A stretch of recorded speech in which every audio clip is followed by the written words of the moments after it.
Well, thank you, Mr. President. I think what we're dealing with here is a triumph, is it not, of hope over experience.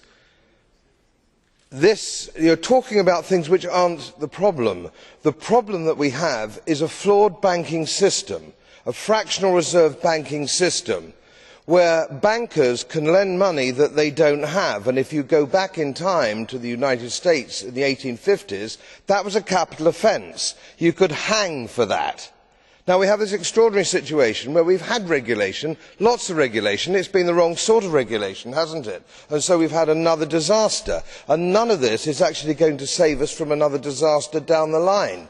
It's bound to happen because we haven't addressed the real problems, and that is your fractional reserve banking system. We must have a commodity bank on the one hand, an investment bank on the other hand.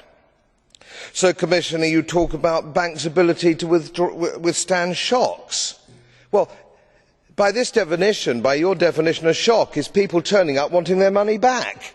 You know, that's not a shock. That's a sort of should be a day-to-day occurrence and should be dealt with accordingly. And we're talking about bankers' bonuses, an absolutely wonderful way of taking everybody's eye off the ball. What we've actually had here is criminal activity by bankers, and not a single banker has been sent to prison. This is extraordinary. Billions of pounds have been taken away from taxpayers, taken away from depositors, bondholders, and yet not a single banker is in jail. This is a disgrace. This is a disgrace. We really have to use the law of the land, not so much regulation, and printing money. And central banks are equally culpable, make no mistake. I'd like to see some central bankers in prison.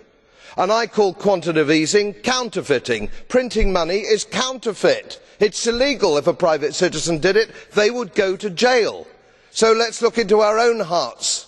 The very unpleasant arrangements that politicians, bureaucrats and central bankers have between themselves at the expense of the taxpayer. Let's end it, and let's end it now. Vielen Dank, Herr Kollege Bloom.